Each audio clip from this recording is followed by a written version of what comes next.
Hey, VC Jack here. Welcome back to Vinyl Martini. It's been a while. It's probably been about a month since I did my last video.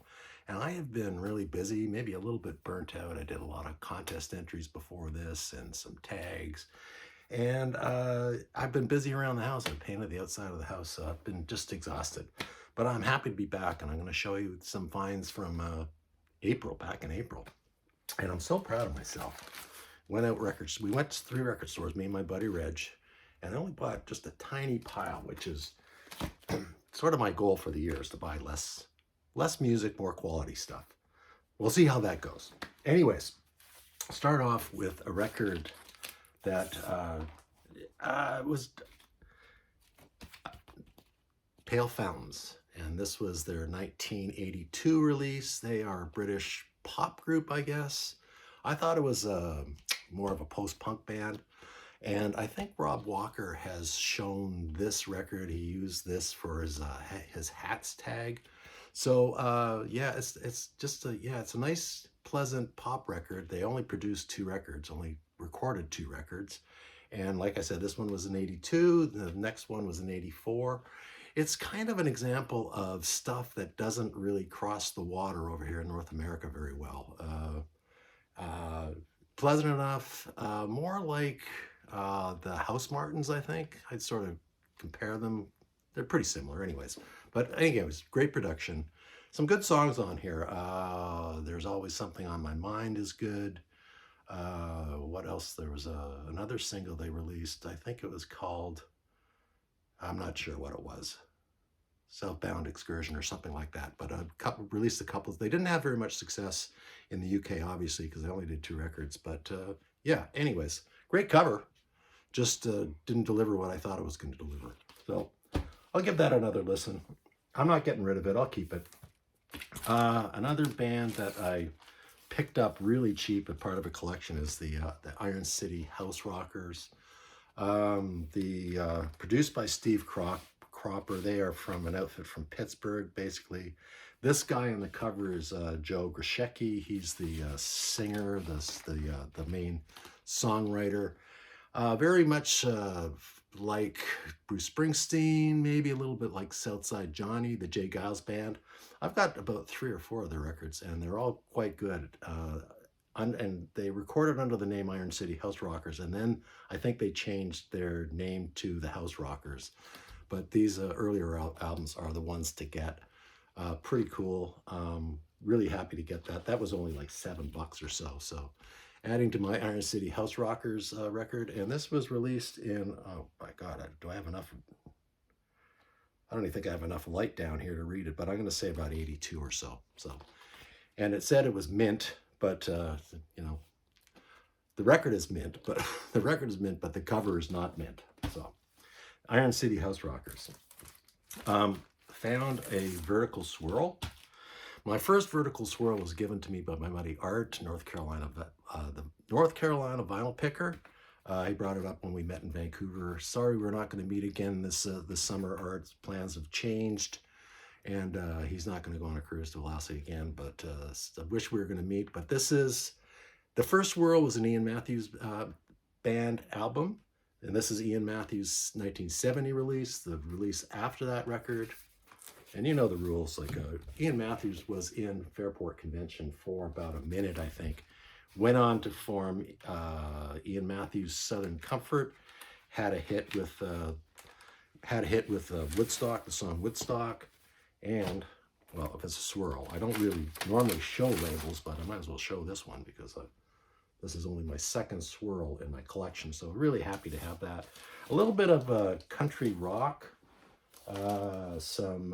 He's got a couple more rocking songs with a full band on there. It's kind of all over the map, but it's a pretty good record. I like Ian Matthews. I've got about, I don't know, maybe 6 or 7 of his records so far. They're always cheap. They're always, like, that one wasn't cheap because it was a swirl, but it wasn't really expensive either. It was, well, how much was it? Don't tease everybody. It was $19. So anyways, that was worth $19 to me. Next up, a band from Toronto who recorded 1 record, and they were basically a garage band, I guess. Their big hit in 1968 was a song called Gaslight. It's on garage rock compilations all over the place. They got together again in 1980 to record this record. It's not really a garage rock record. It's not a garage record. A little more polished. Songs are yeah, definitely not garage music, but some good songs on here. All Drugged Out is good. The Band Played On is fine. Nothing, the opening track is good. So yeah, The Ugly Ducklings, what a great name for a band. And the album is called Off the Wall. Next up, I found a 12-inch, and I don't buy very many 12 inches, but when it comes to somebody like Pete Shelley, I'm up for it, of course. And this is, sorry, record's gonna fall out on me. Telephone Operator, Many a Time, and on side 2, Many a Telephone Operator. So always great to hear something by Pete Shelley. Of course, from the Buzzcocks, I pick up anything I can find by Pete Shelley or Howard Devoto. And I don't have any Buzzcocks records because, you know, they just are not in the cheapie bins. But I've got to correct that because I love the Buzzcocks. Next up, this is going to be a quick video, guys. Whoa, you're in for a treat. You know, to sit around and watch me babble away for 25 minutes. Anyways, this is a band from Newcastle. Maybe David knows this band, Punishment of Luxury. This is their first record, recorded in 1979. How to describe this? This is a British press, by the way, on United Artists. Comes with the inner sleeve. It's in really great condition, and yeah, British pressing. They've been really most of the reviews I read compare them to Devo, and there's certainly Devo elements in there, but also some Sparks elements in there. So kind of art rocky, maybe a little bit of post-punk in there. Really good album cover.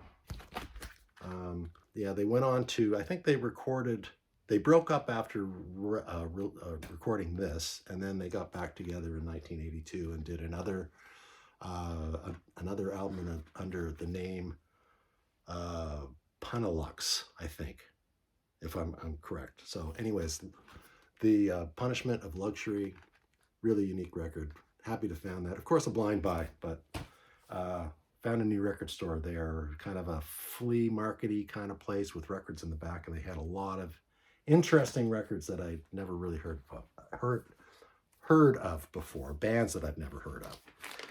And it's not true that I never buy re-releases or sealed records. I gave up on finding this record a long time ago. This is the Groundhogs' first album, scratching the surface, very much when they're back, when they were still being a British blues outfit for people. I'll read the hype sticker for you.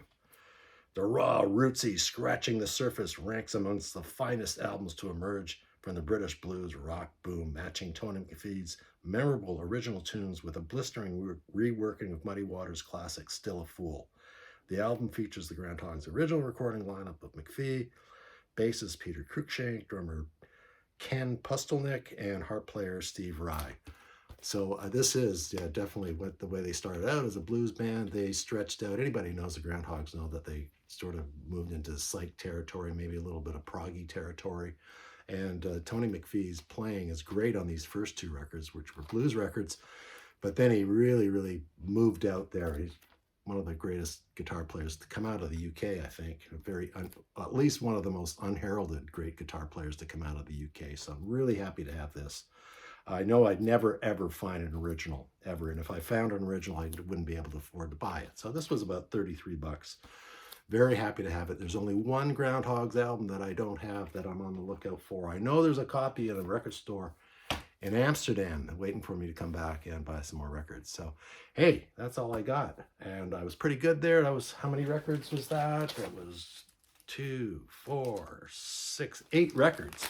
So I wish I could say that I continued my decreased purchasing, but I went to Vancouver last weekend to see my granddaughter, and there's a record store in the Lower Mainland. It's my favorite record store, and I did, that kind of wish to buy fewer records just went out the window.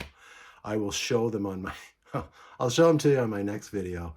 I'm coming in at just under 10 minutes, so that's pretty good for me. Good good to see you guys again. Give me a like, comments. Love to hear from you guys. So thanks for watching, and see you next time. Cheers.